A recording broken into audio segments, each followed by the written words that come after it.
Ce mardi 27 juin 2023, les conseillers nationaux de transition ont adopté le projet de loi constitutionnelle du Tchad et ce, avec 174 voix pour, 4 contre et 3 abstentions. Dans le cadre de ce Breaking News, comme c'est le sujet de l'heure, nous recevons sur ce plateau le professeur Ahmad Mohamed Hassan. Monsieur, bonjour et merci d'être là. Merci. Le plaisir est à moi d'être avec vous et merci pour la confiance. Et je salue tous vos téléspectateurs pour m'avoir invité sur ce sujet important et fondamental pour la nation tchadienne. Sujet important et fondamental pour la nation tchadienne. Et évidemment, c'est un sujet qui fait couler beaucoup d'encre en ce moment. Les discussions ont duré 2 jours parce que ça a commencé d'abord ce lundi et ce midi, les conseillers nationaux ont voté favorablement. 174 voix, c'est énorme. Quelle est votre appréciation? Avant de donner mon appréciation, je dois situer c'est quoi une constitution? Oui. Une constitution, c'est le contrat social que se donnent les membres d'une société humaine donnée pour constituer la communauté nationale. Et l'encadrement juridique prévoit des institutions et des règles sur lesquelles s'entendent les membres de la société pour vivre ensemble. Et ces règles qu'on appelle, elles sont les piliers de la Constitution. C'est pour ça qu'on appelle loi fondamentale. Des fois on l'appelle contrat social, on l'appelle constitution aussi. C'est comme si on constitue la société à nouveau. Oui. Et pour le cas du Tchad particulièrement, ce texte a une sensibilité politique, sociologique, anthropologique et historique. Pour la simple raison que le Tchad, depuis son indépendance, est marqué par des troubles politico-militaires, des guerres, et tout est lié à la recherche et la dévolution du pouvoir par la voie de la violence. Voilà. Et donc, la Constitution, l'approche de la Constitution est toujours un moyen de chercher à reconstruire à tout moment l'État, la République et le vivre ensemble des Tchadiens. Et donc, c'est pour ça que l'importance, c'est d'abord la question de la forme de l'État. Oui. La question de la forme de l'État. Et donc, pour cette question, ça a été abordé en 1972 à Doha avec le président Ngarta Tombolbaye. Après cela, la guerre a éclaté en 1979. Ça a été également abordé par le gouvernement d'Union nationale de transition de Goukouni Wedei, président de la transition après la guerre des tendances politico-militaires de 1980. Et le séminaire des cadres à Douguia a évoqué la question de la Constitution. Et on a parlé de l'État, de reconstruire l'État central avant de parler de la décentralisation. Comme solution. On rejoint Doha en 72. Mais après cela, il y a eu les accords de Khartoum de 78-79. Mais là encore, après cela, il y a eu la guerre. Hissène Habré est revenu reprendre le pouvoir en 82, 7 juin 82. Mais alors, il n'a pas ouvert le débat. Et jusqu'à la dictature sanguinaire et la répression, il y a eu une constitution de 1989, mais cette fois-ci, ça a été aussi interrompu en 1990 avec l'arrivée du mouvement patriotique du Salut, oui, sur la direction du maréchal du Tchad, Idriss Déby Itno, paix à son âme. Et on a organisé la conférence nationale souveraine en 1993. La question de la forme de l'État nous a retenu 2 semaines de débat. Une partie des Tchadiens préfère plutôt comme solution de conserver l'unité nationale l'État de type fédéral. D'autres plutôt parlent de l'État de type unitaire mais décentralisé. On a fini par sortir par une nouveauté tchadienne. Donc cette tendance de État unitaire, État fédéral, ça a commencé il y a très longtemps. Il y a 30 ans. 73. Il y a 30 ans. Oui. Donc c'est depuis longtemps, 40 ans. Oui. Et donc, je dirais même 50 ans. Et en 1993, à la conférence nationale souveraine, nous avons consacré 2 semaines pour parler de la forme de l'État entre les tenants du fédéralisme et les tenants de l'État unitaire décentralisé. Oui. Finalement, on a trouvé un consensus en sortant avec un terme fortement décentralisé. Fortement décentralisé. Donc, ça veut dire avec les 4 niveaux de décentralisation. Personne n'a réalisé les 4 niveaux. Et nous sommes, je rappelle que nous sommes des traditions politiques, juridiques, judiciaires et institutionnelles françaises découlant de la colonisation que nous avons suivies. Et alors, après cela, la Constitution n'a pas connu de changement. Celle de 1996 a adopté l'État unitaire décentralisé, fortement décentralisé. Mais on a mis presque 20 ans pour maîtriser le concept de la décentralisation et définir le cadre juridique. Et il a fallu attendre en 2012 pour qu'il y ait essai de la réalisation de la décentralisation au niveau communal uniquement. au niveau communal avec les 42 communes, 31 communes chefs-lieux de région et les 11 communes de N'Djamena, 10 communes d'arrondissement et la commune centrale de N'Djamena. Ça fait 42 communes des élections locales pour la première fois au Tchad. Oui. Mais la marche n'a pas été facile, elle a été très laborieuse. Mais finalement, en 2018, il y a eu une réforme, le président Idriss Déby a réformé et on a une nouvelle version, une révision qui a instauré la 4e République, mais en conservant l'État unitaire avec des institutions qui ont changé. On a remplacé la primature par la vice-présidence et on a instauré la présidence intégrale. Mais à la fin, il y a eu ce malheureux incident d'avril 2021 qui a emporté la vie du maréchal et un dialogue, le Conseil militaire de transition sous la direction du général Mohamed Idriss Déby Itno a lancé le dialogue national inclusif et souverain. En fait, l'objectif, c'est qu'on innove. Par le dialogue, on voulait arrêter le cycle de la violence pour la recherche, l'exercice du pouvoir, la conservation du pouvoir et la perte du pouvoir au Tchad se fait par la violence. Et donc, on a dit, on donne la chance encore au dialogue pour qu'il y ait la dévolution du pouvoir et la gestion pacifique des affaires du pouvoir. Voilà. Alors, mais le dialogue a retenu des recommandations et une de ces recommandations porte parce que la transition, l'objet de la transition, c'est une période préparatoire en fait pour le retour à l'ordre constitutionnel. Donc les élections. Mais les élections vont se faire sur la base d'une nouvelle constitution. Cette nouvelle constitution, comment on va la rédiger? Le dialogue aboutit sur l'État unitaire décentralisé, mais en s'inspirant de la constitution de 1996, mais il a parlé d'un référendum couplé. Oui. Alors, maintenant, le gouvernement de transition a proposé une seule version. Il a mis en place un comité ad hoc technique où j'ai eu l'honneur d'y prendre part, d'être appelé. Okay. Et sur la base des recommandations du dialogue, on a proposé un projet de constitution, un avant-projet qui porte sur un État unitaire décentralisé avec une innovation des institutions comme la haute autorité des chefferies traditionnelles. On a institutionnalisé la Commission électorale nationale indépendante qui relevait d'un acte législatif. Cette fois-ci, on l'a institutionnalisée. Elle devient une institution de la Constitution. Et on a également revu les conditions des candidatures aux fonctions présidentielles et autres. Et donc, toute cette question, ouais. Mais la logique aurait voulu, toute cette question, alors, mais le débat sur la forme de l'État n'est pas tranché. Comment nous allons faire? Voilà. Parce que, en fait, est-ce qu'il faut 2 constitutions? Mais si on fait 2 constitutions, on risque de consacrer 2 États, le Tchad du Sud et le Tchad du Nord. Pourquoi je te parle ainsi? Pour être honnête, parce que la plupart des tenants du fédéralisme, la majorité, il y a du nord au centre aussi des gens qui réclament la fédération, oui. Mais il y a comme une sorte de révolte et de rejet de la mauvaise gouvernance. Et les gens du Sud qui réclament en majorité la fédération, ils réclament la forme de l'État pour conserver la dignité, la liberté et le déficit d'égalité d'une république égalitaire et citoyenne. Mais, et donc, c'est pour combler la carence de la gouvernance. Professeur Ahmad, vous qui êtes constitutionnaliste, oui.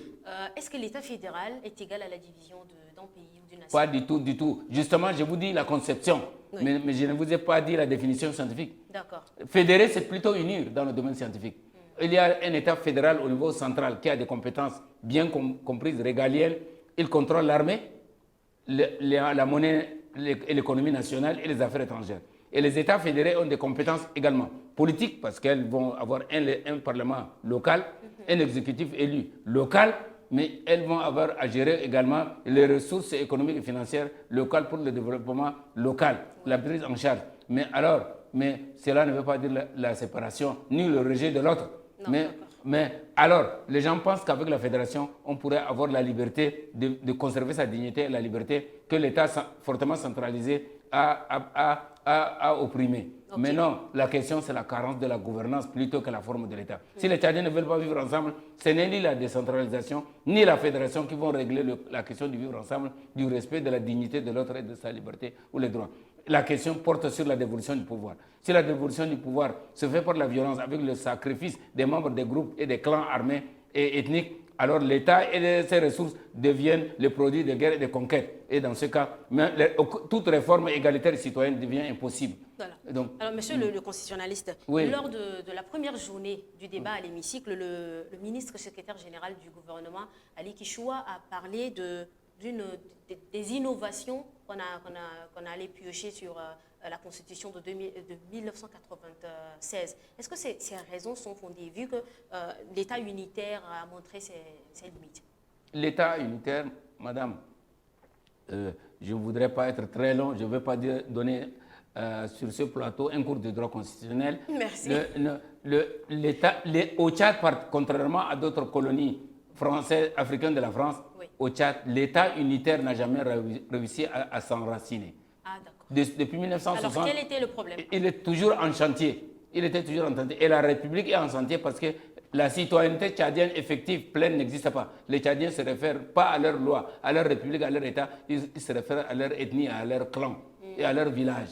Le problème, c'est que la République est en chantier. Et la citoyenneté républicaine s'apprend à l'école républicaine. L'école républicaine a disparu. L'État est en déficit d'autorité. Et l'État est toujours contesté par la violence armée, par les rébellions incessantes et les contestations. Le pouvoir devient l'enjeu de conquête de guerre par le sang. Et donc, même l'État unitaire, aujourd'hui, il y a des parties du Tchad qui échappent au contrôle de l'État central de N'Djamena. Oui.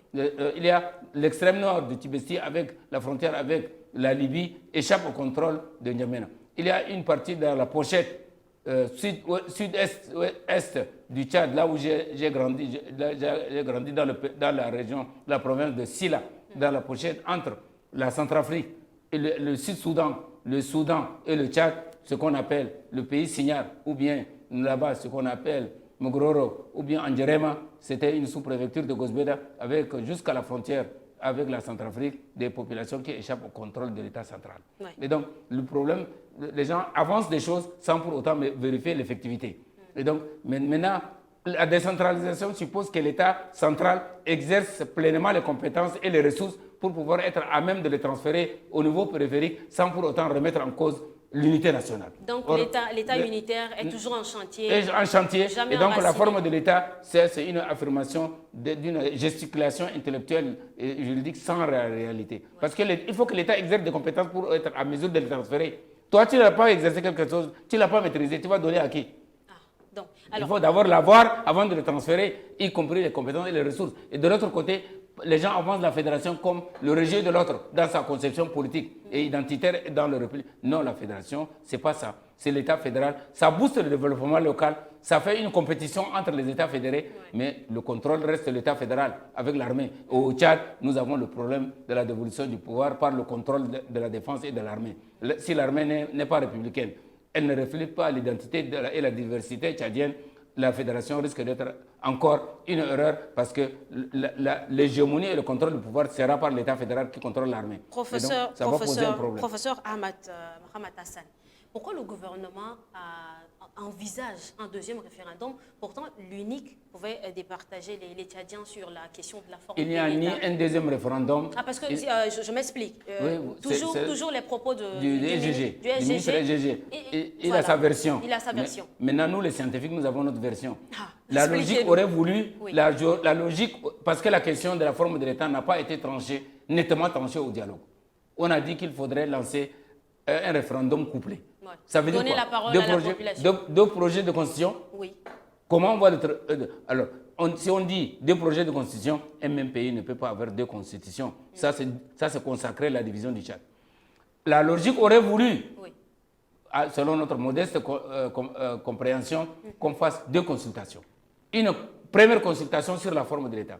Oui. Les Tchadiens optent-ils oui pour un État fédéral ou oui pour un État unitaire décentralisé? C'est après le choix opté par la majorité des Tchadiens qu'on rédige la constitution qui convient. Donc, on aurait dû consulter d'abord la consultation de la population et après, on en vient au projet. Si on a choisi la fédération, alors la constitution on rédige le projet qui correspond à la forme d'un État fédéral. Oui. Et si la population opte pour l'État unitaire décentralisé, alors on revient ressortir le projet sur la forme de l'État central décentralisé qui a apporté des innovations. Mais alors, la conséquence de ces deux consultations rallonge le délai de la transition.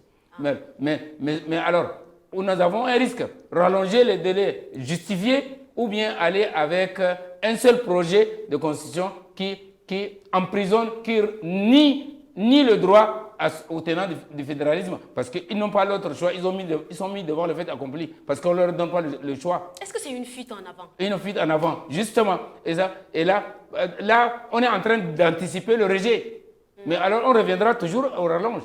Si c'est rejeté, et si les Tchadiens, dans leur majorité, optent pour la fédération, alors on revient, on reprend à zéro. Et ça, ce n'est pas une meilleure technique. C'est pour ça que je ne suis pas d'accord avec les fédéralistes, ceux qui sont les partisans du fédéralisme, pensent que normalement, avant d'en arriver aux discussions à l'Assemblée nationale, on devait d'abord consulter la population et venir avec les résultats de cette consultation-là pour proposer. C'est ce que je disais, deux référendums. Une première consultation sur la forme de l'État. Oui. Et une deuxième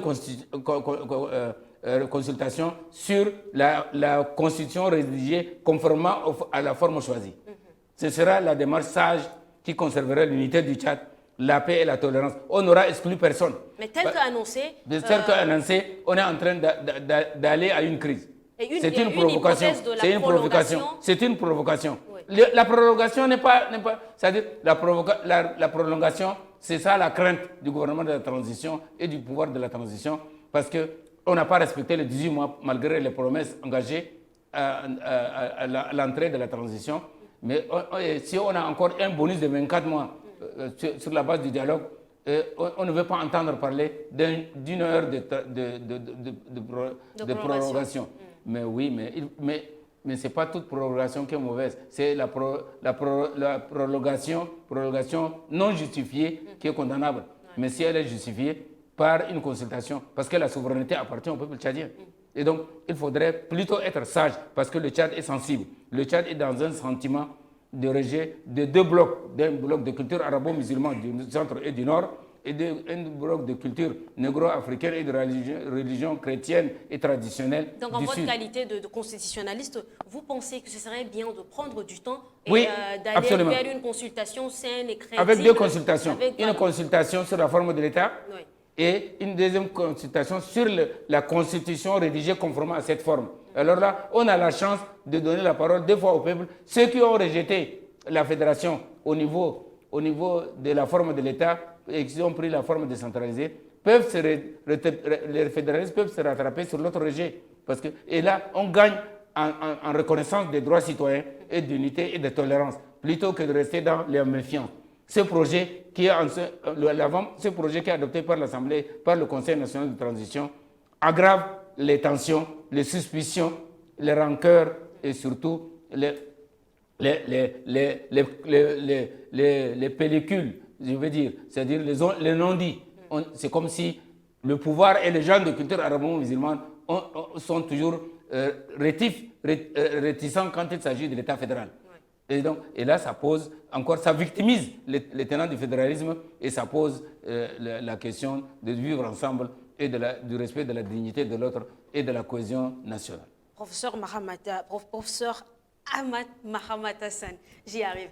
Vous pensez que tout ce qui se passe depuis la formation de la CONOREC jusqu'à l'adoption du projet de constitution, tout ceci est-il crédible? Écoutez, vous me posez une question fondamentale de tous ces débats. Oui. Quel est le sens de la Constitution pour le contexte du Tchad? Un contexte du Tchad marqué par le repli identitaire. Oui. En Afrique, en toute franchise et en toute honnêteté intellectuelle, les textes constitutionnels ne sont qu'un habillage juridique donnant la parure de l'égalité à un pouvoir gagné par d'autres voies. Ce n'est qu'un habillage juridique. L'effectivité des constitutions n'ont jamais existé. Voyez ce qui se passe au Sénégal. En tour de main pour la conservation du pouvoir, on modifie la constitution. Voyez ce qui se passe. Donc, le problème est très profond. Est-ce que la constitution en Afrique, surtout francophone, a un sens profond pour la vie des citoyens et des citoyennes et des populations? C'est plutôt un style d'habillage juridique pour ceux qui détiennent le pouvoir. C'est une parure juridique. Et dans ce cas, aujourd'hui, cette constitution confirme le pouvoir de la transition parce qu'on a accusé le gouvernement de transition, le régime de la transition, le conseil militaire de transition, qu'il s'agit d'une succession dynastique. Et le Tchad est une république, ce n'est pas un royaume. Et pour répondre à ça, on a fait le dialogue pour trouver un consensus. Oui. Mais alors, le dialogue est sorti, il y a eu la répression du 20 octobre 2022, où il y a eu le sang. Et il y a eu une répression. la plupart des jeunes sont issus d'une seule partie du Tchad, le Sud. Et aujourd'hui, certains Tchadiens de la diaspora parlent de la sécession, parlent de république de Chari-Logon avec capitale Moundou. Et donc, il y a un problème. C'est-à-dire, le séparatisme se sent. L'éclatement se sent. C'est comme une bombe. Même si on doit faire la fédération, comment on va la réaliser d'en haut, du central, pour parler de... Comment on va reconstituer les États fédérés qui vont être les... C'est pas sur les animaux et les arbres. S'il en reste les arbres avec le désert. Oui. Mais comment on va reconstituer? Est-ce qu'on va revenir sur les 14 préfectures de 1962 ou bien on va revenir sur les régions ou on va revenir sur les provinces? Il y a des gens qui ont eu, le découpage administratif à donner à certaines communautés leur autonomie. Est-ce qu'elles vont accepter d'être réintégrées et être sous le commandement et la direction des autres? Ça pose un problème. Et c'est comment on va refaire la configuration sociologique, anthropologique et surtout ethnique du Tchad? Est-ce qu'il faut reconstituer le grand Logone qui comprend la Tandjilé, le Logone occidental et le Logone oriental? Ou est-ce qu'il faut reconstituer le grand Wadaï qui comprend le Wadifira, le Nedi Est? Ah oui, le Nedi Est et le Nedi Ouest et le Bourkou. Comment on va faire avec le Bata et le moyen Bata avec Amadjar? Comment on va faire avec le Chari Bagrimi, avec Hadjar Lamis et le Chari Bagrimi? Comment on va faire avec le grand Kanem, avec Barkhazal et le Kanem et le lac? Mais dis donc. Beaucoup de questions. Il y a beaucoup de questions qui restent et personne ne nous a consultés. Voilà. Personne ne nous a consultés. Alors, parce que les juristes, c'est des tailleurs d'un habit qui conviennent à l'option choisie, à la forme choisie. Mais on n'aborde pas la question de vivre ensemble des populations par le droit. C'est d'abord par l'histoire, la sociologie, l'anthropologie et surtout l'ethnologie. Et donc, il y a les langues, il y a les cultures et les traditions qui unissent des peuples. Et c'est ces valeurs fédératrices qu'un peuple partage un destin en commun. Merci. Soit la langue. Alors, voilà. Professeur Ahmad Mahamat, vous êtes, de par vos multiples casquettes, et vous êtes ex-ministre de la Justice, vous êtes professeur agrégé constitutionnaliste. Avec toute cette compétence, avec toute cette expérience que vous avez, quel conseil donneriez-vous au pouvoir de transition? Premièrement, j'ai au cœur l'estime profonde et personnelle que j'ai pour le jeune Mohamed Idriss Déby Itno, avec tout le respect. Ce n'est pas une question de personne ou d'individu, c'est une question de destin d'un tout un peuple. Moi, dans mon sang, j'ai le sud, le nord, le centre et l'ouest. Personne ne peut être plus Zahao que moi. Personne ne peut être plus grand que moi. Personne ne peut être plus Sarah que moi. En ce moment, je suis l'époux, mon épouse, la mère de mes enfants, est du Moyen Kébi. Et donc, je suis le Tchad multiple dans sa diversité ethnique, tribale, clanique et linguistique. Et donc, moi, je parle d'une vraie république égalitaire et citoyenne. Je parle d'un vrai État de droit. Mais dans ce cas, le jeune Mohamed Idriss Déby Itno et ses collègues ont une option de la tolérance. L'option de la tolérance passe par 2 consultations référendaires. Retirer le projet, parce que nous donnons une seule option, c'est l'État unitaire fortement décentralisé. Mais là, on victimise les tenants du fédéralisme. Et donc, on ne peut pas mettre à côté tout un pan des citoyens et des citoyennes. Il faut plutôt faire revenir à la sagesse, quitte à rallonger la transition, mais l'Union africaine, les Nations unies et la CEAC nous comprendraient, parce qu'il fallait d'abord, au préalable, consulter les Tchadiens sur la forme choisie. Mais il faut améliorer la gouvernance de la transition pour donner les signes de la bonne gouvernance et réprimer l'impunité généralisée au Tchad, la corruption et les privations des droits. Il faut commencer par ça pour donner des signes de bonne gouvernance et d'unité nationale et de tolérance. Et c'est avec ça que nous pouvons gagner l'unité du Tchad et le pari. Et alors avec ça, on pourrait gagner la confiance du peuple tchadien et que la question de la dévolution du pouvoir prochain, de la transition de 24 mois ou de l'élection du général Mohamed Idriss Déby Itno, que personne ne peut contester, c'est un Tchadien, il a le droit de présider dans la destinée de son pays. Ou il y a Edilo, ou bien Masra Succès, c'est des Tchadiens. Mais il faut qu'on s'entende sur le vivre ensemble et les valeurs communes et surtout sur la tolérance. Personne n'est esclave, personne n'est prince. C'est des Tchadiens et c'est la colonisation et le destin qui nous ont mis ensemble. Personne n'a choisi d'être Tchadien. Personne n'a choisi d'être tchadien. Professeur Ahmad, merci beaucoup, surtout merci pour toutes ces explications. Chers téléspectateurs, merci à vous qui avez suivi ce débat. J'espère que c'était avec beaucoup d'intérêt. Nous avons discuté sur l'adoption du projet de loi constitutionnelle que les conseillers nationaux ont adopté aujourd'hui. Je rappelle que c'était avec 174 voix pour, 4 contre et 3 abstentions. Une seule question, je voudrais juste préciser que le débat ne porte pas seulement sur toute la forme de l'État et la Constitution, mais également sur les institutions, notamment la réforme du Conseil supérieur de la magistrature, où qui a envoyé les magistrats en grève parce que le Conseil supérieur de la magistrature est intégré dans la réforme constitutionnelle et on envoie sa réforme qui est introduite, qui retrait, le président de la République se retire de la présidence pour laisser le président de la Cour suprême et les magistrats. Et il y a l'intégration des professeurs universitaires et autres corps. Les magistrats sont très réticents quant à l'implication d'autres corps dans leur corps de métier qui régit leur carrière et leur vie. Ils se disent que ce n'est pas normal. Maintenant, là également, le débat, c'est une question d'incompréhension. Tout le monde est soucieux de l'indépendance de la magistrature au Tchad. Tout le monde veut l'indépendance de la magistrature. Mais on l'aborde comment? Par le Conseil supérieur de la magistrature, le magistrat doit être libre parce qu'une justice forte conforte l'état de droit. Personne n'est à l'abri d'être justiciable ou d'être demandeur ou défendeur. C'est comme l'hôpital. Personne n'est à l'abri d'aller un jour à l'hôpital, soit assister un malade, soit visiter un malade, soit contrôler son état de santé. Et donc, la justice est ouverte pour tout le monde. Ça porte sur les biens des individus, sur leur liberté, sur leur dignité. Et en cas de peine de mort, c'est sur leur vie également. Et donc, il faut cette réforme. On a restauré la chefferie traditionnelle en instaurant la haute autorité de chefferie traditionnelle, le haut conseil de chefferie traditionnelle. Et on a constitutionnalisé la Commission nationale électorale indépendante qui devient maintenant une agence de gestion des élections. C'est aussi une tolérance et on a revu les conditions de candidature à la fonction présidentielle. Toutes ces innovations-là, il fallait plutôt dans la tolérance et le calme pour plus on prend la vie des gens. Au Tchad, on ne peut pas s'en passer du consensus. Et la tolérance, c'est mieux parce que le Tchad est toujours exposé au recours à la violence pour régler un problème domestique simple. Au Tchad, on a recours à la violence. Terminer la violence. La violence de la misère, de la pauvreté et des pandémies, c'est déjà assez plutôt que la violence physique. Oui, merci beaucoup. Donc, c'était quand même houleux, hein? Mais merci beaucoup. Vous êtes comme une bibliothèque.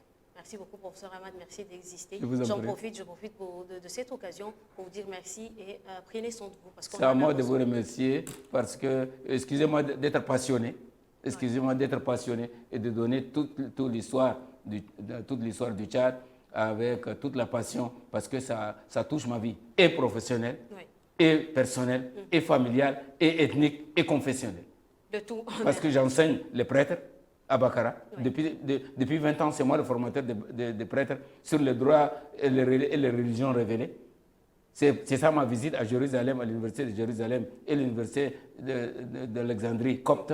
Et j'ai mémorisé par cœur le Coran et la Bible. Ah oui. Et donc... mais ça fait plaisir d'échanger avec vous et j'espère, chers téléspectateurs, que vous avez également apprécié. Merci à vous qui nous avez reçus chez vous. Prenez soin de vous et à très bientôt.